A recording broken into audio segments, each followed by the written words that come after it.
نحمده ونصلي على رسوله الكريم اما بعد فاعوذ بالله من الشيطان الرجيم بسم الله الرحمن الرحيم رب اشرح لي صدري ويسر لي امري واحلل عقدة من لساني يفقهوا قولي۔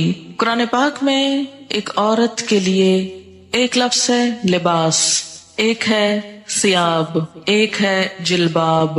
یہ تو ہے لفظوں کا استعمال، لباس، ثیاب، جلباب، یہ تین لفظ قرآن نے استعمال کیے۔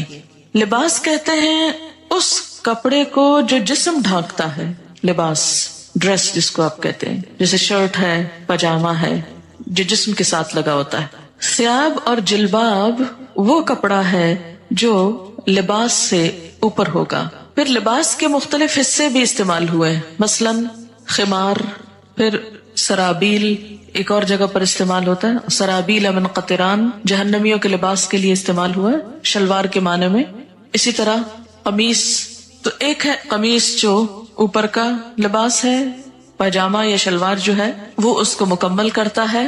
عورتوں کے لیے ایک زائد ڈریس ہے مردوں سے، اور وہ ہے خمار جس کا سورۃ النور میں ذکر ہوا ہے، دوپٹہ، یہ سب کچھ لباس میں شامل ہو جاتا ہے۔ اس کے بعد ثیاب اور جلباب باہر جانے کے لیے استعمال ہوتا ہے۔ یہاں بوڑھی عورتوں کو کیا کہا کہ باہر جاتے ہوئے پھر وہ بڑی چادر جس کو ثیاب ان کا بولا گیا وہ اتار دے، کیونکہ اگر ثیاب سے مراد لباس ہوتا تو پھر آپ خود سوچ سکتے ہیں کہ اس کا معنی کیا بنتا ہے۔ سورۃ الاحزاب میں آتا ہے یا ایھا النبی قل لازواجک وبناتک ونساء المؤمنین یدنین علیہن من جلابیبہن۔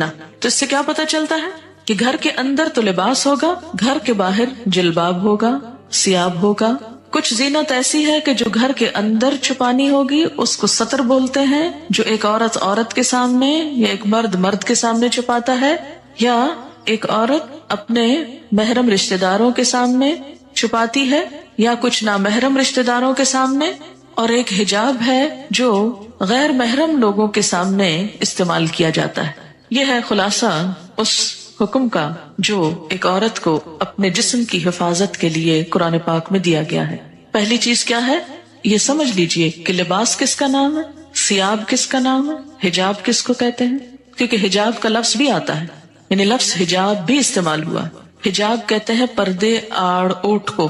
سورۃ الاحزاب میں آتا ہے ازواج مطہرات کو حکم دیا گیا وَإِذَا سَأَلْتُمُوهُنَّ مَتَاعًا فَاسْأَلُوهُنَّ مِنْ وَرَاءِ حِجَابٍ، جب تم ان سے کوئی چیز مانگو تو حجاب کے پیچھے سے مانگو۔ تو حجاب ضروری نہیں کہ جسم پر ہو، حجاب کا لفظ جسم کے لیے بھی استعمال ہو سکتا ہے، جسم کے اوپر کپڑے کے لیے، یا آڑ یا اوٹ کی بات ہے، مثلاً دروازے کے اوپر جو پردہ لٹکا ہوا ہے، یا کسی بھی ایسی جگہ پر کہ جو عورتوں کے بیٹھنے کی جگہ ہے جس کے پیچھے وہ چھپ کر بیٹھی ہوئی۔ حجابہ کا مطلب ہوتا ہے چھپنا۔ یا بنی آدم، اے آدم کی اولاد۔ بنی ویسے تو ابن سے ہے اور اس کی جمع بنین ہے، اور مضاف ہونے کی وجہ سے نون اڑ گیا ہے تو بنی آدمہ رہ گیا بنین آدمہ کی بجائے، لیکن مراد اس سے مرد اور عورتیں سبھی ہیں۔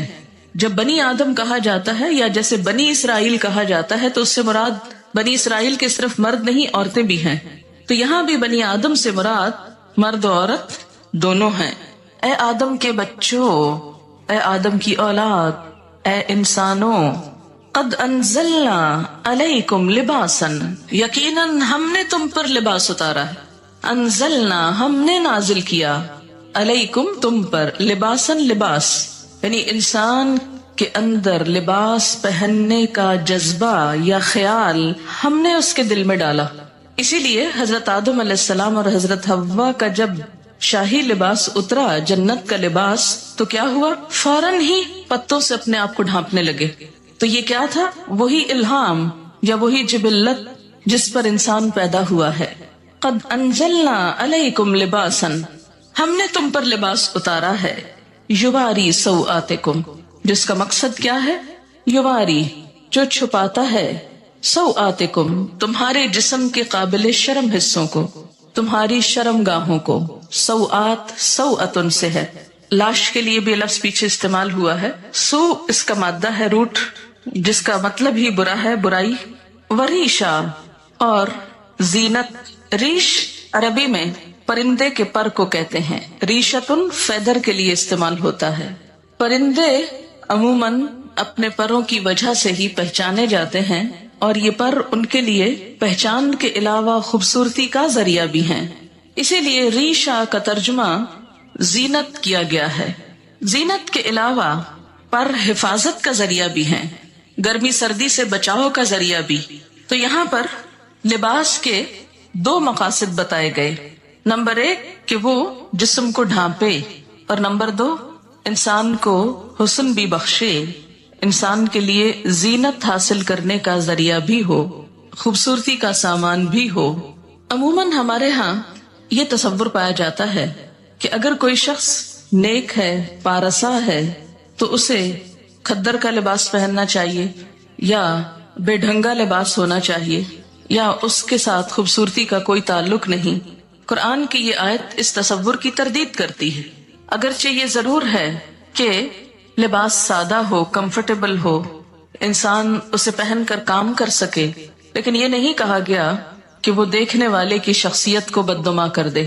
جہاں تک یواری سوآتکم کا تعلق ہے تو لباس کی 2 چیزیں بتائی گئی کہ وہ شفاف نہ ہو، وصاف نہ ہو. شفاف کا مطلب کیا ہے؟ ٹرانسپیرنٹ نہ ہو، یواری چھپائے. اگر کوئی لباس جسم کو چھپاتا نہیں، یواری کی صفت پوری نہیں کرتا، تو وہ بھی اسلامی لباس نہیں. اور دوسرا وصاف نہ ہو. وصاف کا کیا مطلب؟ اتنا ٹائٹ نہ ہو کہ جس سے جسم کے اعضاء الگ الگ نظر آنے لگے. نہ مردوں کے لیے یہ پسندیدہ ہے اور نہ ہی عورتوں کے لیے. اب آپ دیکھیں کہ یہ جو شرط لگائی گئی، یواری، جو چھپائے. اب ذرا سب اپنے اپنے لباس کو دیکھیں، کہیں آپ کا جسم جھلک تو نہیں رہا. دیکھیں نا، خود کو نہیں دیکھ سکتے، خود کو نہیں دیکھ سکتے. شرم، اپنے آپ سے شرم، تو دوسروں سے شرم نہیں آتی، اور اس سے بڑھ کر اللہ سے نہیں آتی. ہم مسلمان ہیں، ہم اس وقت سب سے زیادہ مقدس محفل میں بیٹھے ہوئے ہیں. اگر اس محفل میں بیٹھ کر اللہ کا حکم پورا نہیں کر سکتے، کہاں کریں گے؟ فطرت میں ہے نا، اس لیے ابھی دین سے نہیں پوچھیں، فطرت سے پوچھیں. تو میں نے آپ سے کہا تھا کہ ہم سب اس آیت کی روح سے خود کو پرکھتے. آپ نے کہا خود کو نہیں دیکھ سکتے. اب اس طرح کریں کہ ہر ایک اپنے سے دائیں طرف بیٹھے ہوئے شخص سے کہے کہ وہ اس کو دیکھے. ہر شخص پہلے اپنے دائیں طرف والے سے پوچھے، یعنی پیئرز میں ہو جائیں نا، 2 ہو جائیں، پھر اس کے بعد ہر 2 شخص ہو جائیں، اور پھر دونوں ایک دوسرے کا لباس دیکھیں ذرا. اور کیا دیکھ کر بتائیں گے کہ کیا آپ کا جسم اس سے جھلک رہا ہے یا نہیں. یہ دین، ابھی دین کی بات نہیں ہو رہی، یہ فطرت کی بات ہو رہی ہے نا. دیکھیں آپ کے جو ماں باپ تھے سب سے پہلے والے، آدم اور حوا، ان کو کسی نے سکھایا تھا؟ کسی نے نہیں بتایا، لیکن پیور تھے نا. تو باوجود اس کے کہ شیطان کے حملے کا شکار ہو چکے تھے، لیکن جو ہی شیطان نے ایک حملہ کیا، دوسرا نہ کرنے دیا، اپنے آپ کو ڈھانپ لیا فوراً. دیر ہی نہیں لگائی، مشورہ بھی نہیں کیا کہ ڈھانکے گئے ایسے ہی پھرتے رہے، کون ہے تیسرا یہاں. وہ یہ کہہ سکتے تھے نا، کوئی تیسرا تو ہے نہیں. اور وہ تو آپس میں شوہر اور بیوی تھے، ان کا کیا پردہ. کوئی وحی نہیں آئی تھی کہ جسم ڈھانپو. وہ تو کیا ہوا، آ کے شاہی لباس اتروائے گئے. پھر آپ دیکھیں کہ آپ میں سے کچھ لوگ سوچ رہے ہوں گے کہ تو ہم عورتوں میں بیٹھے ہیں، کیا فرق پڑتا ہے. لیکن کیا ہم یہ لباس صرف عورتوں میں پہنتے ہیں یا باہر بھی، جہاں آدمی ہوتے ہیں سڑک وغیرہ، گاڑی میں، وین میں، ڈرائیور، دوسرے تیسرے، ان کے سامنے بھی. اور پھر تیسری چیز یہ کہ اسلام کی روح سے نہ پوچھیے نہ بتائیے، صرف فطرت کے اعتبار سے پوچھیے کہ گھٹنوں سے اوپر کا حصہ جو ہے نا، یہ خاص طور پر قابل شرم ہے نا، جس کو ران بولتے ہیں، اوپر کا حصہ، ٹانگ کے اوپر کا حصہ جو ہے. آپ دیکھیں کہ کیا یہ عورتوں کو بھی دکھانا چاہیے؟ نہیں، عورتوں کو بھی نہیں دکھا سکتے. پنڈلیوں کی حد تک خیر ہے، لیکن گھٹنا میں نی، جو نیز ہے آپ کے، اس سے اوپر عورت بھی نہیں دیکھ سکتی. اسی طرح پیٹ، کمر، یہ حصے. تو آپ اپنی اپنی لباس کو چیک کریں کہ کیا آپ کے بیٹھنے کے انداز سے، کیونکہ میں جب یہاں سے پڑھا رہی ہوتی ہوں نا، بعض اوقات میری نظر پڑ جاتی ہے اور پڑھانا میرے لیے مشکل ہو جاتا ہے. لیکن میں نے اتنے دن اس لیے خاموشی اختیار کی کہ میرا حکم آپ کیوں مانے. میں آپ پہ داروغہ نہیں بنا کے بھیجی گئی. معلم تو ہو سکتی ہوں لیکن داروغہ نہیں، پولیس مین کا کردار نہیں. جو اللہ سے نہ ڈرے وہ مجھ سے کیا ڈرے گا. اگر مجھ سے ڈرے بھی تو آپ کو تو کوئی فائدہ ہی نہیں، کوئی ثواب ہی نہیں. ثواب تو اللہ سے ڈرنے کا ہوگا. کتنا کپڑا لگ جائے گا، یا کیا ایسا مٹیریل اویلیبل نہیں، اگر نہیں تو اویلیبل کر لینا چاہیے، یا اس کے اوپر کچھ اور پہن لینا چاہیے جس سے وہ ڈھک جائے. کیونکہ بخاری اور مسلم کی حدیث ہے، صنفان من اہل النار لم ارہما، آگ میں جانے والوں کے دو گروہ جنہیں میں نے نہیں دیکھا. ایک گروہ ان میں سے مردوں کے بارے میں ہے، ظالم حکمرانوں کے بارے میں ہے، اور دوسرا عورتوں کے بارے میں ہے. حدیث کے الفاظ ہیں، یہ میرے الفاظ نہیں کہ مت سوچیں کہ آپ یہ کیسی باتیں کر رہی ہیں اور ہم کو یہ ڈرا رہی ہیں اور یہ کہہ رہی ہوں. میں تو کوئی حیثیت نہیں رکھتی کہ آپ کو کچھ بھی کہوں.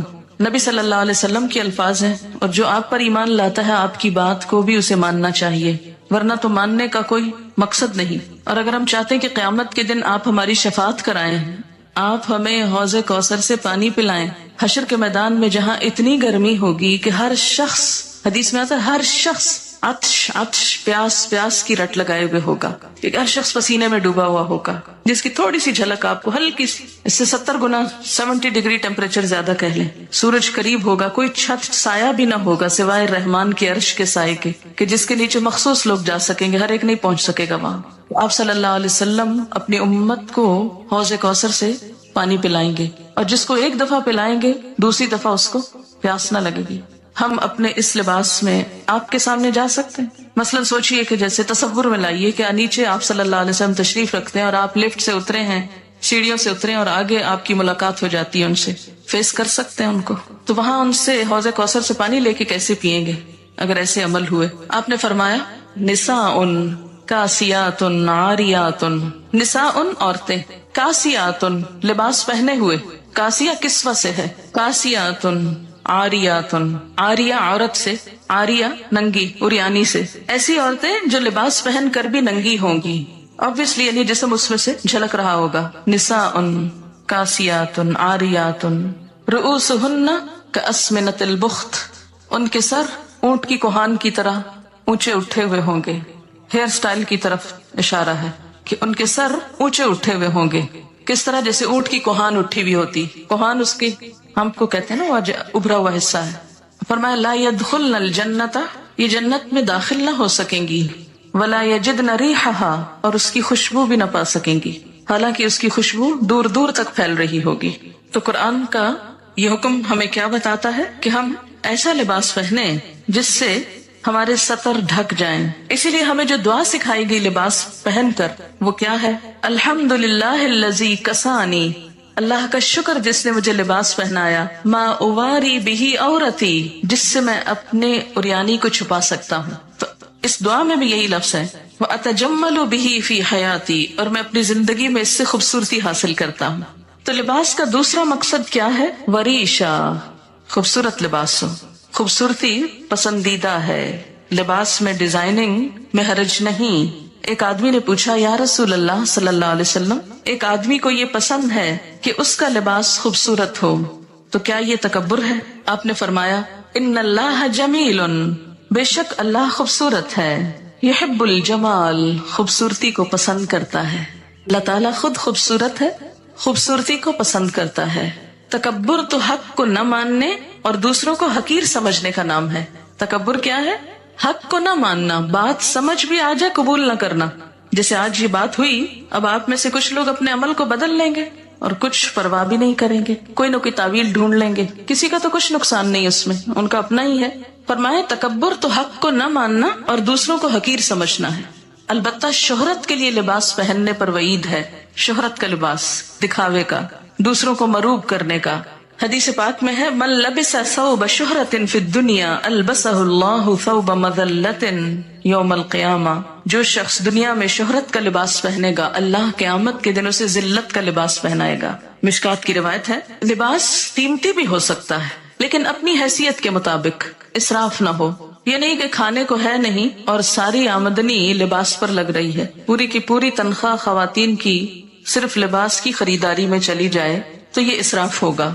مثلاً آپ صلی اللہ علیہ وسلم نے ایک مرتبہ ایک چادر پہنی جس کی قیمت 1000 روپے کے برابر تھی. اب 1000 روپے کی ویلیو بھی بدلتی رہتی ہے. اسی طرح امام ابو حنیفہ رحمۃ اللہ علیہ کی ایک چادر تھی جس کی قیمت 400 اشرفیاں تھی.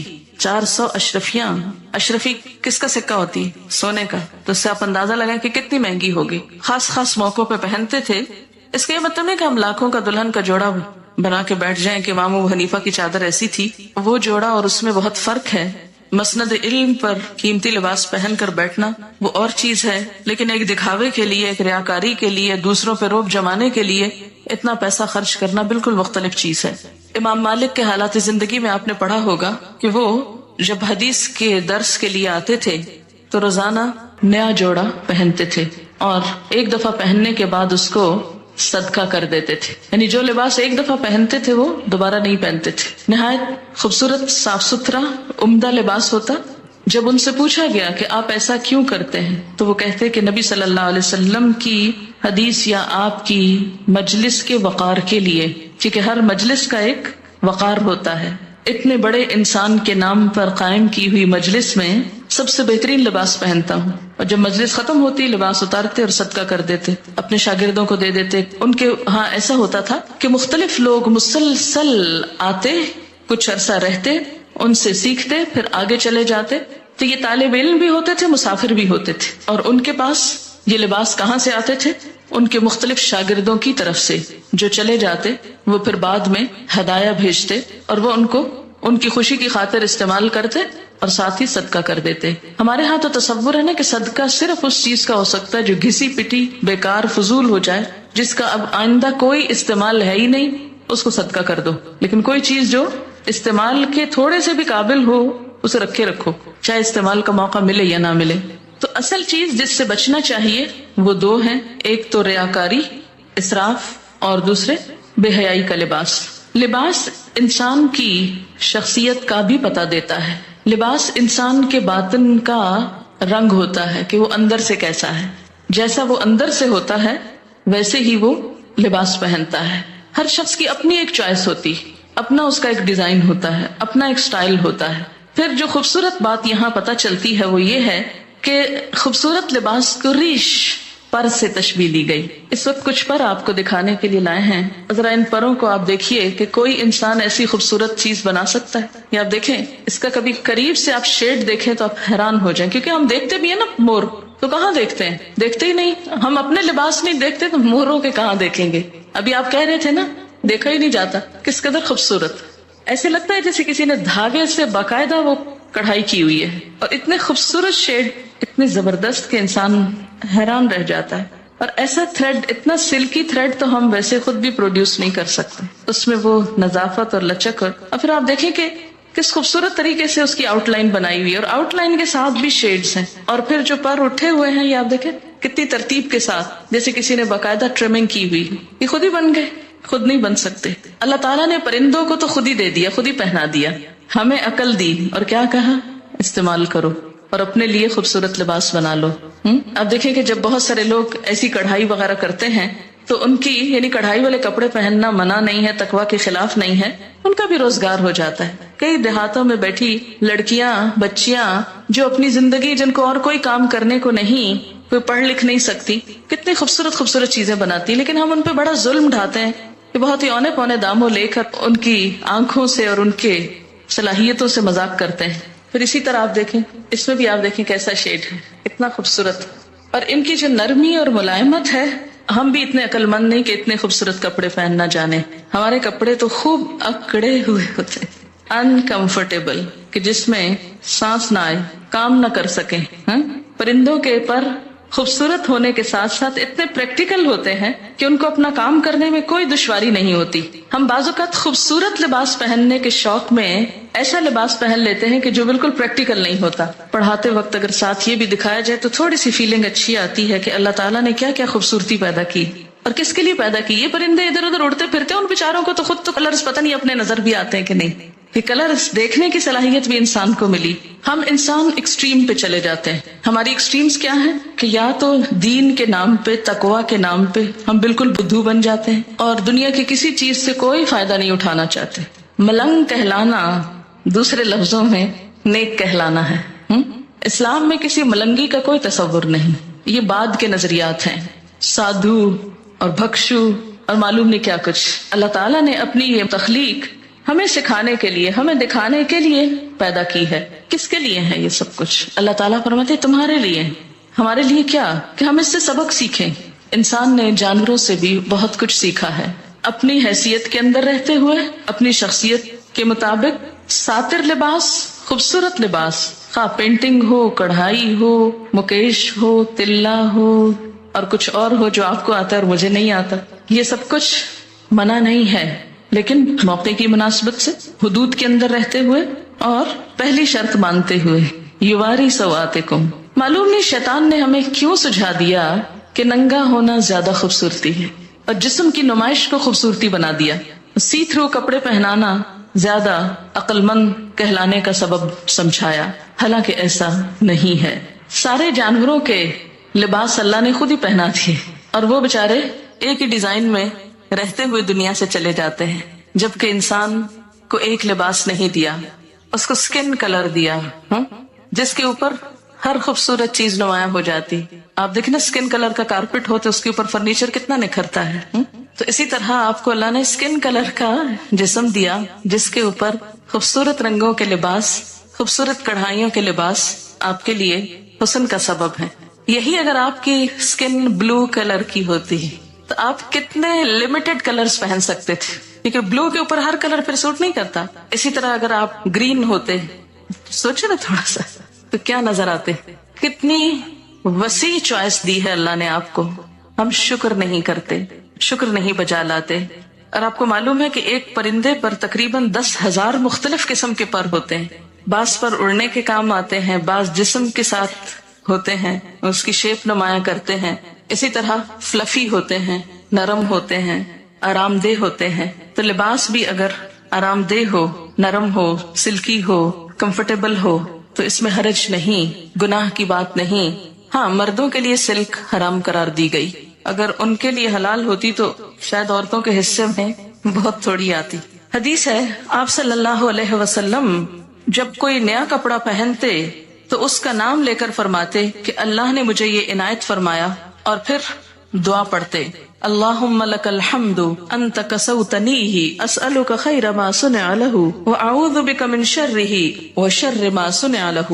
اے اللہ، تیرے لیے ہی سب تعریف ہے، جیسا کہ تو نے مجھے یہ کپڑا پہنایا، میں تجھ سے اس کی بھلائی اور اس چیز کی بھلائی کا سوال کرتا ہوں جس کے لیے یہ بنایا گیا، اور میں تیری پناہ چاہتا ہوں اس کی برائی سے اور اس چیز کی برائی سے جس کے لیے یہ بنایا گیا۔ ایک اور دعا ہے، اللہم انی اسألک من خیرہ وخیر ما هو له واعوذ بک من شرہ وشر ما هو له۔ ترجمہ ہے، اے اللہ، میں آپ سے اس کپڑے کی بھلائی کا اور یہ جس مقصد کے لیے ہے اس کی بھلائی کا سوال کرتا ہوں، جس مقصد کے لیے یہ کپڑا پہنا ہے اس کی بھی بھلائی کا سوال۔ کتنا خوبصورت ذہن موڑتا ہے نا اسلام اچھے طرف۔ کپڑا پہنو، کسی خاص اوکیزن کا کپڑا پہن رہے ہو، اور ہو سکتا ہے آپ کپڑے تو خوب پہن جائیں اور وہ سارا اوکیزن برباد ہو جائے، تو اس اوکیزن کے لیے بھی دعا مانگی جا رہی ہے ساتھ ہی۔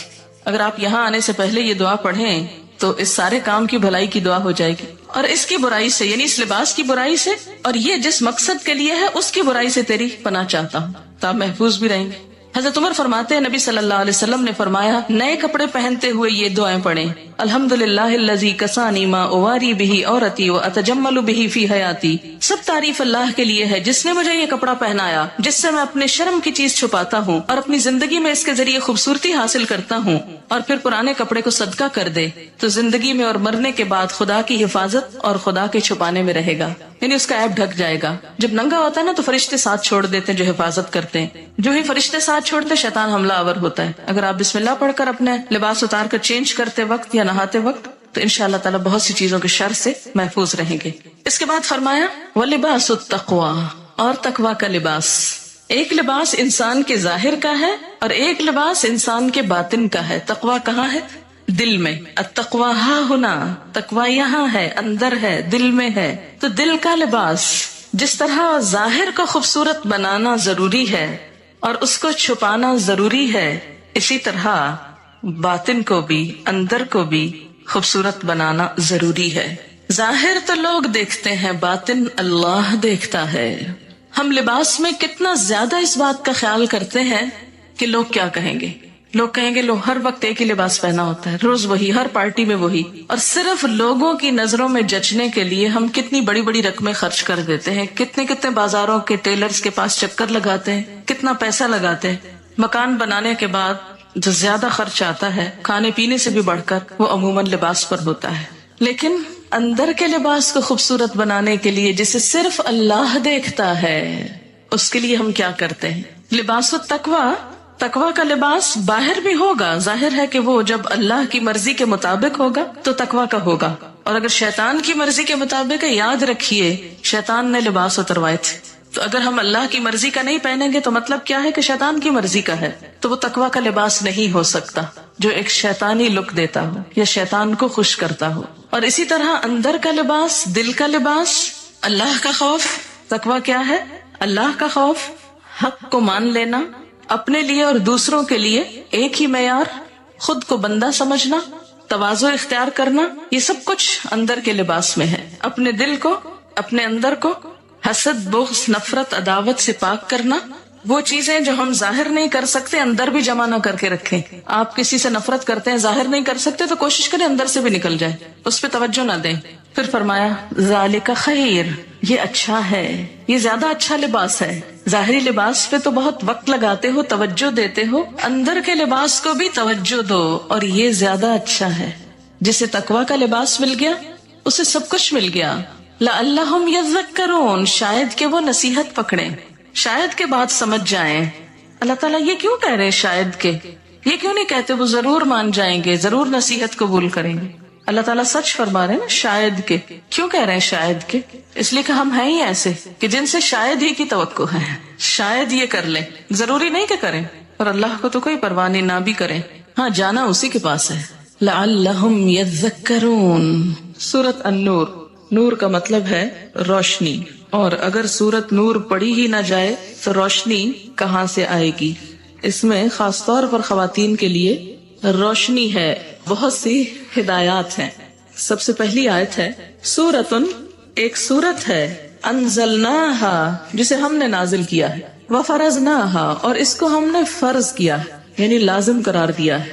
اس کے احکامات جو ہیں ان سے فرار نہیں۔ ہاں، وَأَنزَلْنَا فِيهَا آيَاتٍ بَيِّنَاتٍ، اور اس میں ہم نے بڑی واضح آیات اتاری ہیں کہ کوئی کل یہ نہ کہے، بہانہ نہ کرے ہمیں تو سمجھ نہیں آئی تھی کہ اللہ تعالیٰ چاہتے کیا تھے۔ نہیں، بڑی واضح باتیں ہیں۔ کس لیے ہے؟ لَعَلَّكُمْ تَذَكَّرُونَ، تاکہ تم سبق لو، تاکہ تم نصیحت پکڑو۔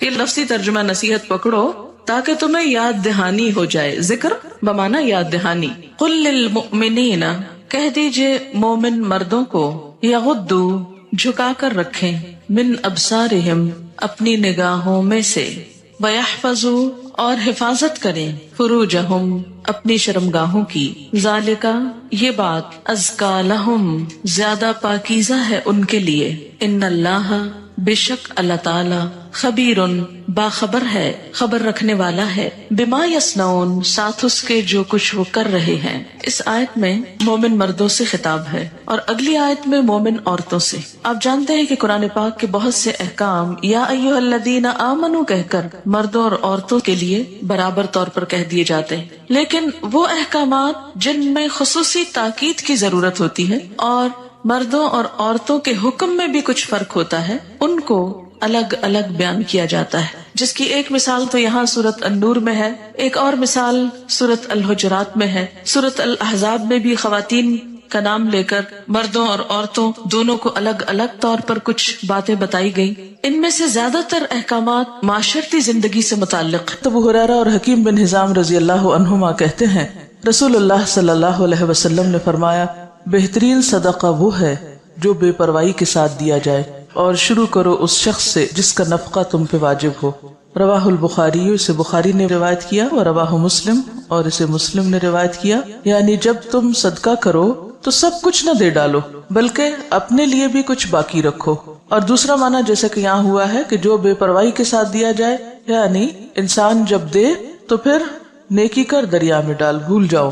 ایسا نہیں کہ تم دینے کے بعد پیچھا کرنا شروع کر دو، لینے والے پر احسان جتاؤ یا اس کو اذیت دو۔ اور اسی طرح ابتدا اس سے کرو جو تمہارا قریبی ہو، یعنی جن کی کفالت تم پہ فرض ہے، اپنے بیوی بچوں سے، اپنے گھر والوں سے، اپنے رشتہ داروں سے۔ اب یہاں پر بہترین صدقہ، نمبر 1 اس شخص کا صدقہ جو دل کے اطمینان کے ساتھ خرچ کرے، دے کے بھول جائے، لینے والے کو دکھ نہ دے۔ اس کو کیوں بہترین صدقہ قرار دیا گیا؟ اس کو اچھا صدقہ کیوں کہا گیا کہ یہ اچھا صدقہ ہے؟ بہترین صدقہ وہ ہے کہ جب آپ دیں تو دینے کے بعد آپ خود محتاج نہ ہو جائیں۔ قرآن پاک میں اس کے بارے میں ایک آیت آتی ہے، وَلَا تَجْعَلْ يَدَكَ مَغْلُولَةً إِلَىٰ عُنُقِكَ وَلَا تَبْسُطْهَا كُلَّ الْبَسْطِ فَتَقْعُدَ ملوما محسورا. اسے روکا گیا ہے, سب کچھ دے ڈالنے سے روکا گیا ہے. کیوں؟ فتقعد ملوما محسورا, ورنہ تم خود عاجز, محتاج, درماندے, ملامت زدہ ہو کے بیٹھ جاؤ گے, خود لوگوں کے آگے ہاتھ پھیلانے لگو گے. اور بہترین صدقہ کون سا ہے؟ جو تم سب سے پہلے اپنے گھر والوں کے اوپر خرچ کرتے ہو. اب گھر والوں پہ خرچ کرنا فرض ہے, تو فرض کی ادائیگی پر اجر بھی زیادہ ہے. جب آپ باہر دینے لگے تو پہلے دیکھ لیں کہ گھر والوں کے پاس ہے یا نہیں.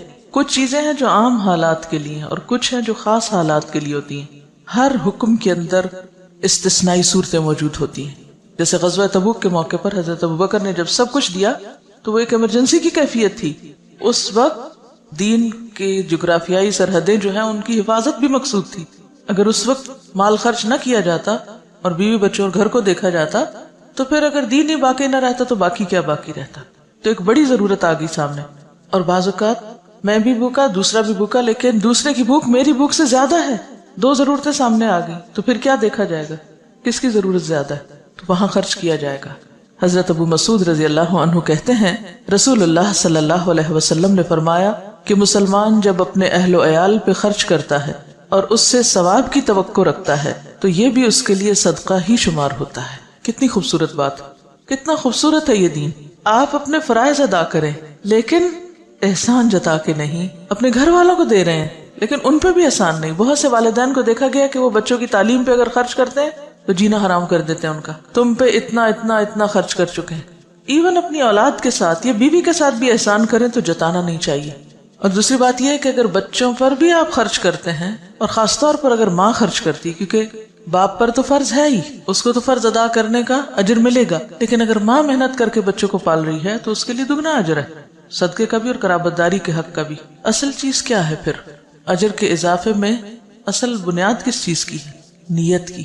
آپ کوئی کام کیوں کر رہے ہیں؟ حضرت ابو ہریرہ کہتے ہیں کہ رسول اللہ صلی اللہ علیہ وسلم نے فرمایا کہ 1 دینار وہ ہے جو تو خدا کی راہ میں خرچ کرے, 1 دینار وہ ہے جس کو تو غلام آزاد کرنے میں خرچ کرے, 1 دینار وہ ہے جس کو تو مسکین پر صدقہ کرے, 1 دینار وہ ہے جس کو تو اپنے اہل پر خرچ کرے. ان سب میں اپنے اعتبار سے سب سے بڑا دینار وہ ہے جس کو تو اپنے گھر والوں پہ خرچ کرے. آپ سب کو ایک وعدہ کرنا ہوگا مجھ سے, سب بیٹوں والی مائیں اپنے بیٹوں کو یہ حدیث لفظ پڑھائیں گی. سب ساسیں جو اس وقت ساس بن چکی ہیں خاص طور پر بیٹوں کو یہ حدیث سنائیں گی. یہ قرض ہے آپ پر. آپ کو پتا ہے بہت سے جھگڑے کہاں سے شروع ہوتے ہیں؟ کہاں سے شروع ہوتے ہیں؟ جب مرد حضرات اپنی ذمہ داری نہیں پوری کرتے. کیوں نہیں کرتے؟ اس کے کئی اسباب ہو سکتے ہیں. اس میں ایک سبب یہ ہوتا ہے کہ بیٹا کرنا چاہتا ہے, ماں نہیں کرنے دیتی, کہتے سب کچھ بیوی کو ہی دے ڈالو گے, سب کچھ بچوں پہ خرچ کر ڈالو گے. ٹھیک ہے, اس میں اعتدال چاہیے, سب کچھ بچوں اور بیوی کے لیے نہیں, لیکن ان کی ذمہ داری پوری کرنا. اگر مائیں یہ تعلیم اپنے بچوں کو دیں گی اور بچے آگے اپنی بیویوں کا اور بچوں کا خیال کریں گے, ان کا دھیان رکھیں گے, تو اس سے فائدہ کیا ہوگا؟ گھر میں خوشی ہوگی, گھر میں سکون ہوگا, تو آپ سب کام اچھے سے کر سکیں گے. اور دوسری بات یہ ہے کہ جب اپنے گھر والوں کو چھوڑ کے دوسروں کو دیا جاتا ہے اس سے کیا ہوتا ہے نقصان؟ جو لے کے جاتے ہیں ان کے لیے دلوں میں نفرت اور عداوت پیدا ہوتی. مائیں یہ تو بیٹوں کو ضرور سکھاتی ہیں, دیکھو بہن ہے تمہاری, اس کو بھی دینا ہے, یہ بھانجے ہیں, یہ بھتیجے ہیں, یہ فلاں ہے, یہ فلاں ہے, سب کو دینا. نہیں سکھاتے تو کیا نہیں سکھاتے؟ بیوی کو بھی دینا. بیوی کا اگر وہ شوہر دل جیتیں گے تو کس کو فائدہ ہوگا؟ بالکل مدر ان لا کو ہی فائدہ ہوگا. لیکن اس کا یہ مطلب نہیں کہ بیویاں پھر واحد وارث بننا چاہیں سارے مال کی. دیکھیے مرد حضرات عام طور پر ان معاملات میں بیوی پہ بہت انحصار کرتے ہیں. وہ کہتے ہیں جدھر تم چاہو دے دو. اکثریت کو میں نے یہ دیکھا ہے, جو چاہو کرو. اب عورت کے ہاتھ میں ایک چیز آ گئی, اب ایک اور آزمائش, ہر نعمت آزمائش. اب اس پہ کیا فرض عائد ہوتا ہے کہ وہ سارا کچھ چھپا کے اپنے پاس ہی نہ رکھ لے. پھر اگین جب بہو پہ بات آتی ہے تو بہو اور بیٹی کے یا نند بھاوج کے آپس میں تعلقات کیوں خراب ہوتے ہیں؟ مثلا شوہر نے کچھ دیا, بہن کو نہیں دکھانا, چھپانا ہے, ساس سے بھی چھپانا ہے, اس سے بھی چھپانا ہے, اس سے بھی چھپانا ہے. اس کے کوئی وجوہات ہو سکتے ہیں, لیکن ان مسائل کو کم کرنے کے لیے اصل جو چیز چاہیے وہ دلوں کا بڑا ہونا ہے. جو لے جاتا ہے لے جائے, میرا حصہ کوئی بھی نہیں لے جا سکتا. میں نے انشور کرایا ہوا ہے, کوئی نہیں لے جا سکتا میرا. جو میرے حصے میں وہ آئے گا, اور اگر اللہ ہی نے نہیں لکھا میرے حصے میں, کسی کو دینے کی توفیق نہیں ہوگی, چاہے میں ٹکرے مار کے مروں, نہیں مل سکتا, لکھا ہی نہیں میری قسمت میں. تو اس لیے ان معاملات میں تھوڑی بے پرواہی کی بھی ضرورت, تھوڑی نہیں بلکہ بہت, دلوں کی وسعت کی بھی ضرورت ہے. شوہر رازق نہیں ہوتے. رازق کون ہے؟ اللہ. اگر وہ ہمیں دینے کی بجائے ماں کو دے رہے ہیں، بہن بھائیوں کو دے رہے ہیں، باہر کہیں دے رہے ہیں، تو اس پہ بہت جلنے کوڑنے کی ضرورت نہیں. جو آپ کا وہ آ جائے گا. جو اللہ نے آپ کے لیے لکھا ہے وہ کہیں سے بھی آئے گا. تو جب تک ہم بھروسہ اللہ کی ذات پہ نہیں کریں گے نا تو بات نہیں بنے گی. یاد رکھیے کوئی بھی اصلاح ہو نہیں سکتی جب تک کہ دو طرفہ دونوں طرف سے دل نہ بڑا کیا جائے، دونوں فرائض ادا کرنے میں نہ لگ جائے. اگر دونوں حقوق مانگنے میں لگ گئے تو مسئلہ خراب ہوگا. تو یہاں پر آپ دیکھیے کہ خیر کے کاموں میں خرچ کرنے کا بھی اجر بتایا گیا، لیکن اس کے ساتھ ساتھ اہل و عیال پہ خرچ کرنا بھی باعث اجر و ثواب ہے. اور ذمہ داری میں نے آپ پہ امانت ڈال دی ہے، بیٹوں کو یہ حدیث سنانی ضرور ہے اپنی زبان سے. حضرت ثوبان کہتے ہیں کہ رسول اللہ صلی اللہ علیہ وسلم نے فرمایا کہ بہترین دینار جس کو آدمی خرچ کرتا ہے وہ دینار ہے جس کو وہ اپنے گھر والوں پہ خرچ کرتا ہے، اور وہ دینار جس کو وہ اپنے اس جانور پہ خرچ کرتا ہے جس کو پالا ہے اس نے اللہ کے راستے میں جانے کے لیے، اور وہ دینار جس کو وہ خرچ کرتا ہے اپنے دوستوں پر اللہ کے راستے میں. اسے مسلم نے روایت کیا.